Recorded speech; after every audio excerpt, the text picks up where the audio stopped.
Sir ಈಗ latest ಸ್ಟೇಟಲ್ಲಿ tick meetings ಆಗ್ತಾ ಇದೆ, ಚೀಫ್ ಮಿನಿಸ್ಟರ್ ಚೇಂಜ್ ಆಗಬೇಕು ಅಂತ. ಅದ್ರ ಬಗ್ಗೆ ತಮ್ಮ ಒಪಿನಿಯನ್ ಏನಿದೆ?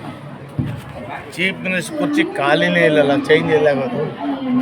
ಆ ಕುರ್ಚಿ ಖಾಲಿ ಇದ್ದರೆ ಚೇಂಜ್ ಆಗಬೇಕು. ಸಿ ಎಮ್ ಕುರ್ಚಿ ಖಾಲಿ ಇಲ್ಲ, ಈಗ ಯಾವುದೇ ಚೇಂಜ್ ಮಾತಿಲ್ಲ. ಆನರಬಲ್ ಸಿದ್ದರಾಮಣ್ಣ ಮುಖ್ಯಮಂತ್ರಿ ಒಳ್ಳೆ ಕೆಲಸ ಮಾಡ್ತಾ ಇದ್ದಾರೆ. ಈ ಸದ್ಯಕ್ಕಂತೂ ಯಾವುದೇ ಮುಖ್ಯಮಂತ್ರಿಯ ಬದಲಾವಣೆ ಇಲ್ಲ, ಎಲ್ಲವೂ ಕೂಡ ಊಹಾಪೋಹಗಳು. Sir, all rumours. Tell me sir.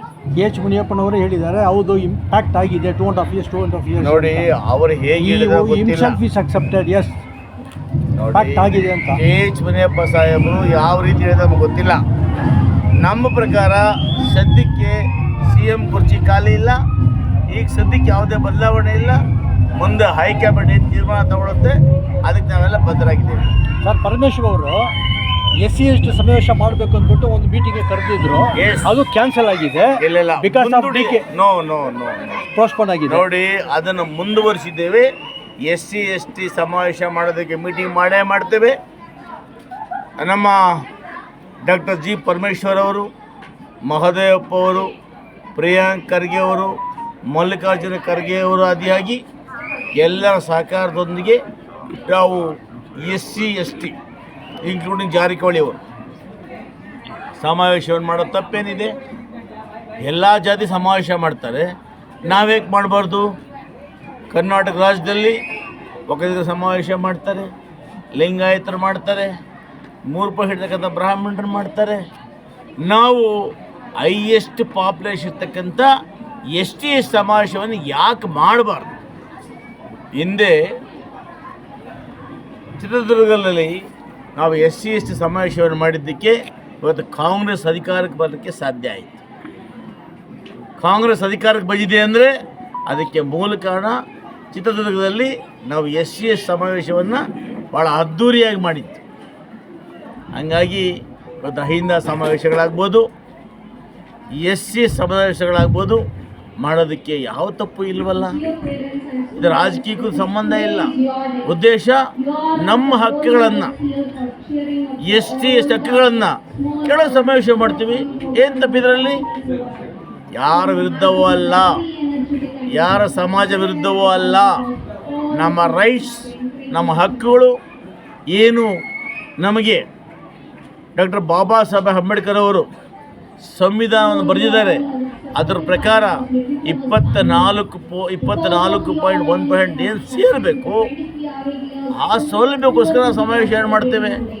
ಯಾರ ವಿರುದ್ಧವೂ ಅಲ್ಲ, ಯಾವ CM ವಿರುದ್ಧವೂ ಅಲ್ಲ, DC ವಿರುದ್ಧವೂ ಅಲ್ಲ, ಸರ್ಕಾರ ವಿರುದ್ಧದ್ದು ಅಲ್ಲವೇ ಅಲ್ಲ. ಈಗ ಪೋಸ್ಟ್ಪೋನ್ ಆಗಲಿಕ್ಕೆ ಸ್ಟೇಟ್ ಲೀಡರ್ಸ್ ಏನಾದರೂ ಅಬ್ಜೆಕ್ಷನ್ ಇದೆ, ಅಲ್ಲಿ ಸುರಜ್ವಾಲ ಬರೋದು ಕಾರಣ ಏನು ಅಂತ ಈ ಸಮಯ?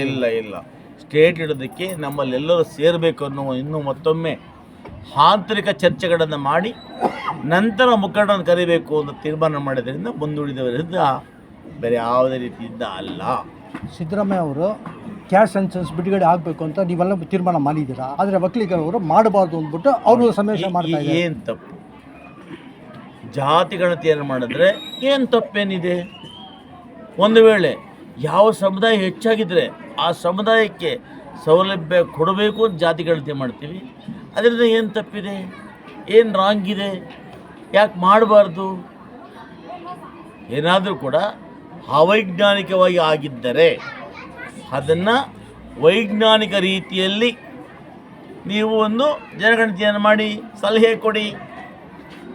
ಭಾರತ ದೇಶದಲ್ಲಿ, ವಿಶೇಷ ಕರ್ನಾಟಕ ರಾಜ್ಯದಲ್ಲಿ ಎಲ್ಲ ಜಾತಿಯವರು ಕೂಡ ನೆಮ್ಮದಿಯಿಂದ ವಾಸ ಮಾಡ್ತಾ ಇದ್ದೀವಿ.